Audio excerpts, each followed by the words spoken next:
Hello guys, this is gonna be my first video about the Assetto Corsa Competizione, and today I wanted to share with all the sim racers my setup for Monza. It's a dry setup, and currently the tire pressures are set for 30 degrees Celsius, and let's get right to it. So if you have Fanatic, obviously some of the settings you have on your steering wheel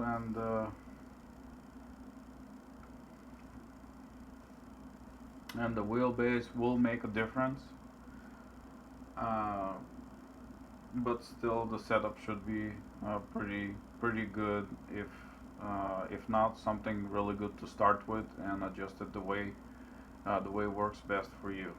So if you have a Fanatec, those are my adjustments here. Maximum steering angle is at 420. Overall force feedback is at 85%. Drift mode is off. Force effect intensity, that's at 40. Game force strength. Jason, I'm making a video, buddy. Can you go and watch TV, please? Okay. Alright, thank you. Game force effect strength is at 100%. Game spring effect strength is at 60%. And game damper effect strength is at 30%. Brake level indicator is off. Wheel vibration is on. So let's look at the shock absorbers first.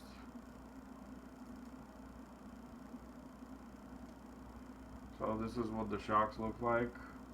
That's pretty much as best as I could get them.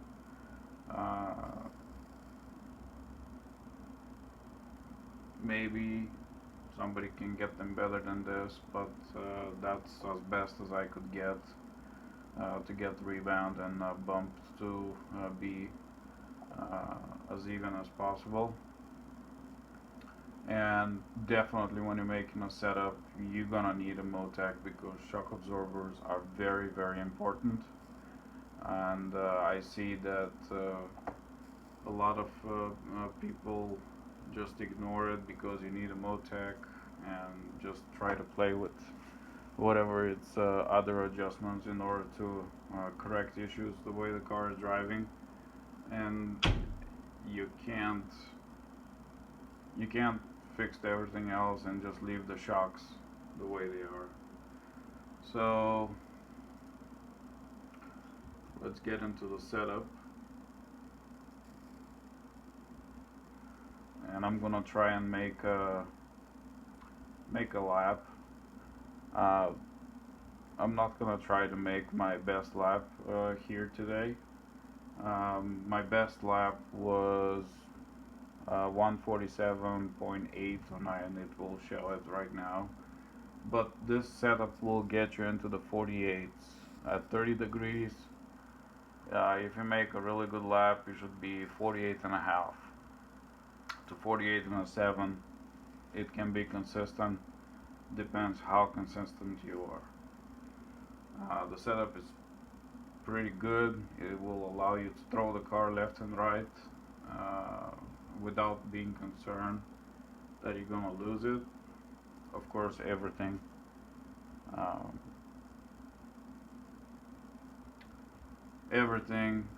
to a point. If you push it too hard, of course, you will lose it. Let's go on the single player, and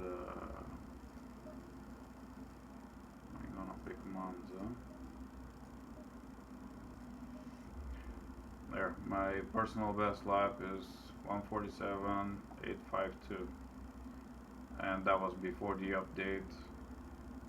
So the car was a little bit faster with negative toe acceleration.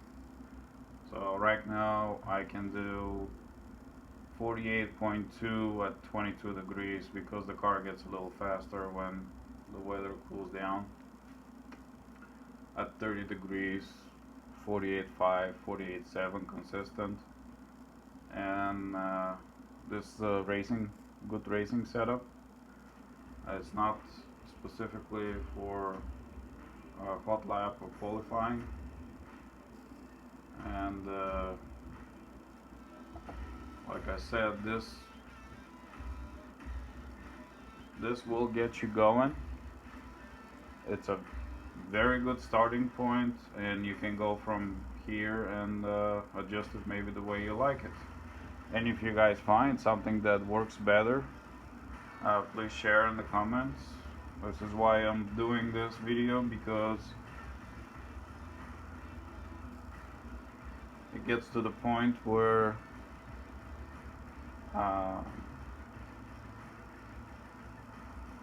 that's as maximum as I can get out of it, and I don't know what else I can touch in order to make it better than what it is.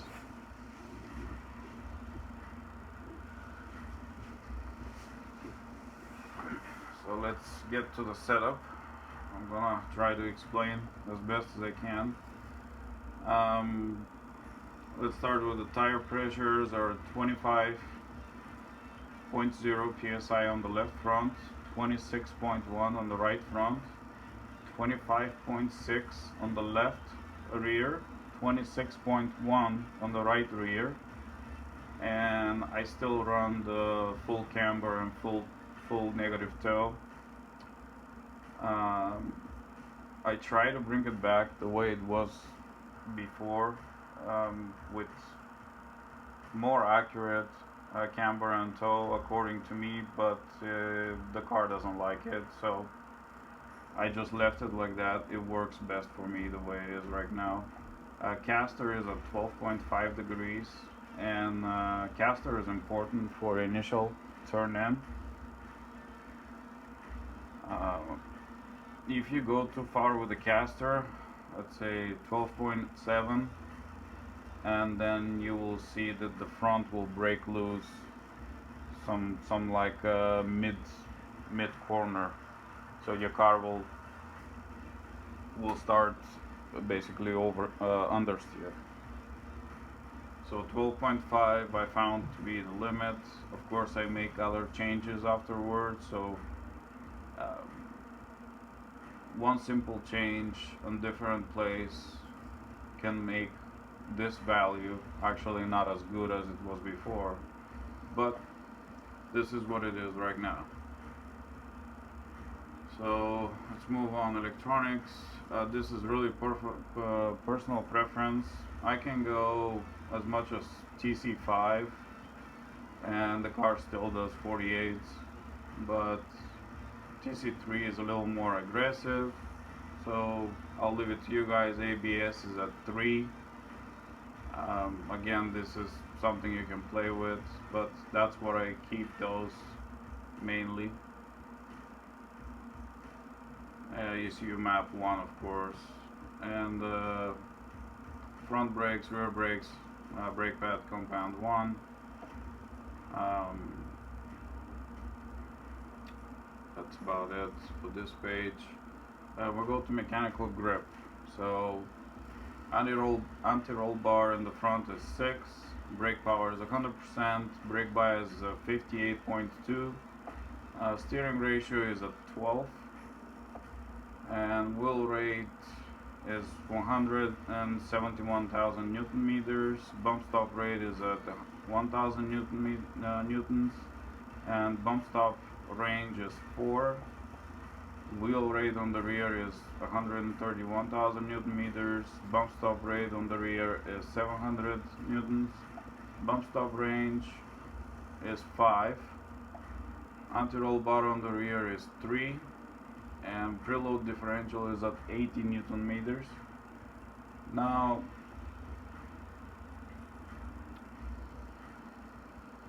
of course, feel free to play with anything here. The softer you get on the wheel rates, you will see the car will start breaking loose as you're entering the corner. Um, Basically, the stiffer the car is, the faster you can drive it. It's uh, it's how it works for me best. But yeah, I played with everything here, and the last thing I changed was the differential preload. Do not ignore this. This adjustment is very important. For now, I had it for at 90 Newton meters before, and what that allow is the rear diff to stay locked, more locked, and should you lose control of the car, it's easier to regain control. But at 90 Newton meters, when I was trying to trail brake, and the car will start sliding forward because the rear wheel stay locked and it not allow it. Now at 80 Newton meters, the car brakes really good in my opinion, but you have to be a little bit careful when you're stepping on the throttle on corner exit,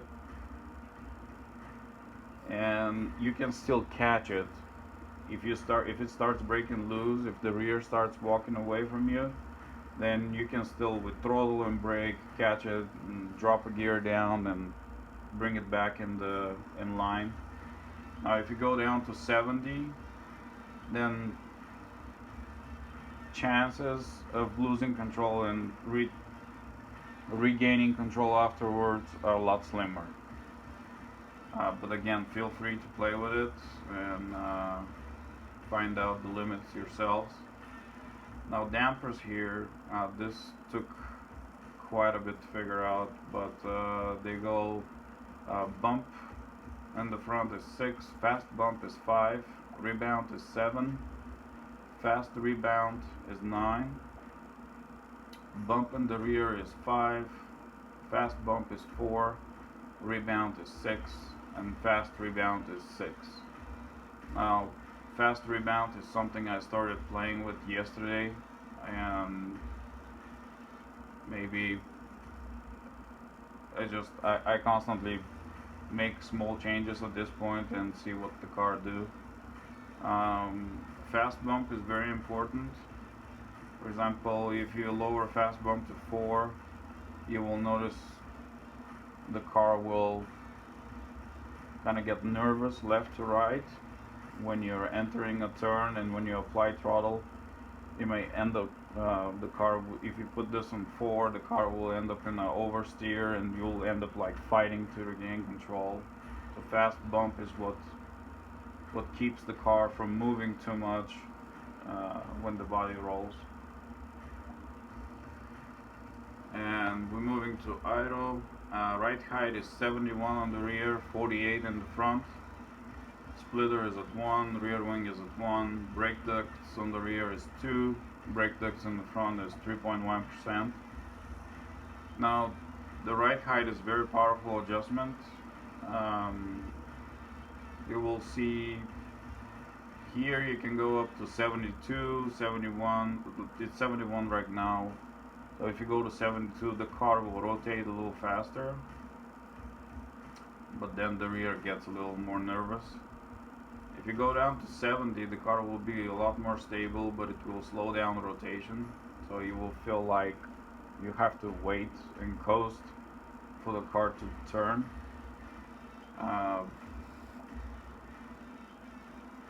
The aero variation is at 3.1%. And that's it. Let's take this baby for a spin. Let's see. I'll try to show you guys.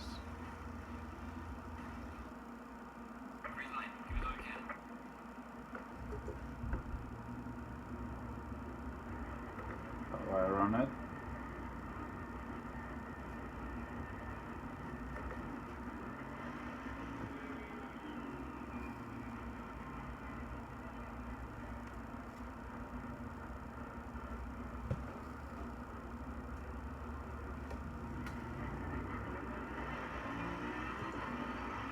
warm up the tires a little bit, and then I'll start pushing it.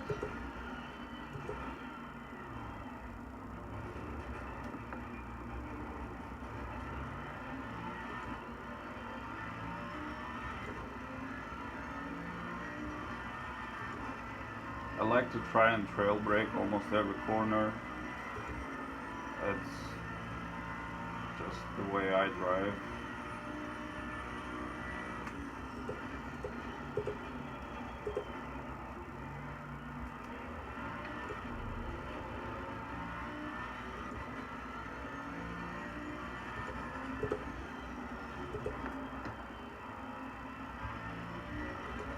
Car is understeering a little bit because tires are still cold.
I'm gonna try to make one more lap a little better. The car is still understeering.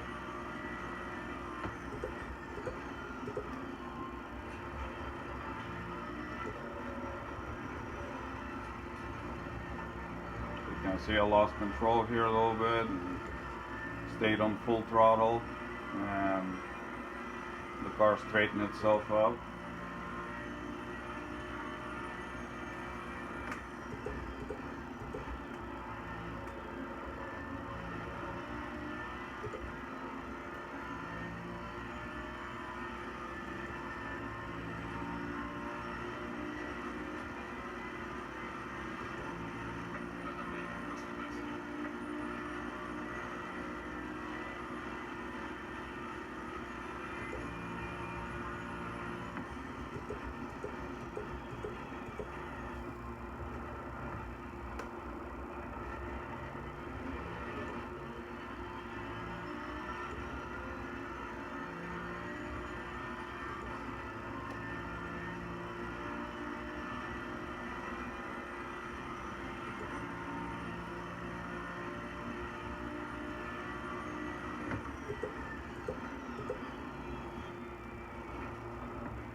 Didn't get that one very good.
Alright, let's try one more. Like I said, I'm not gonna try to warm up here and do my best lap. I'm gonna try one more lap and we'll just call it.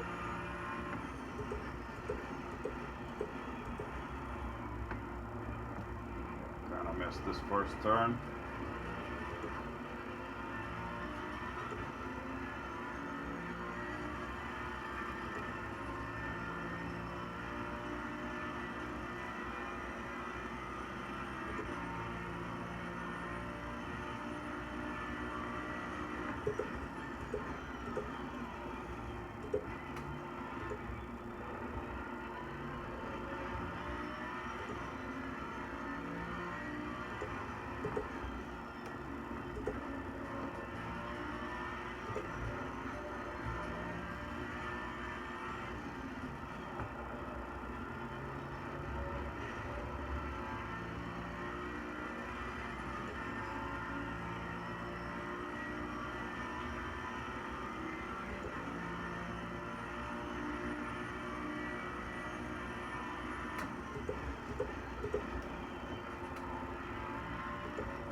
Okay, so that was 149 and a half. Alright, let's try one more. Let's try one more. One last one.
Okay, that's 49.3,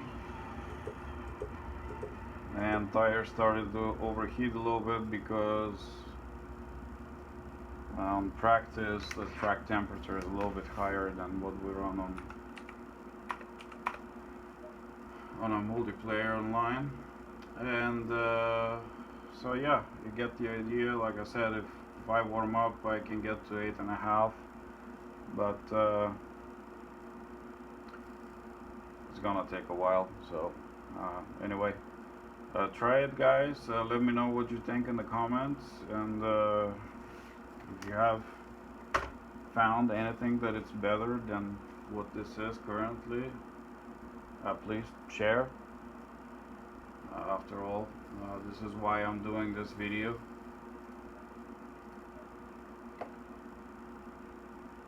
To share my experience and my setup with you.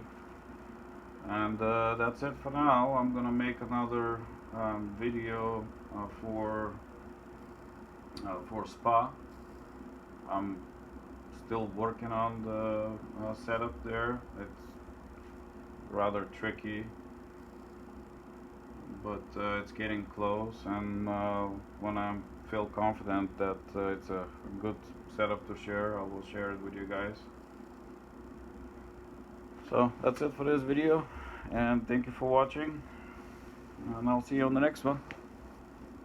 Bye now.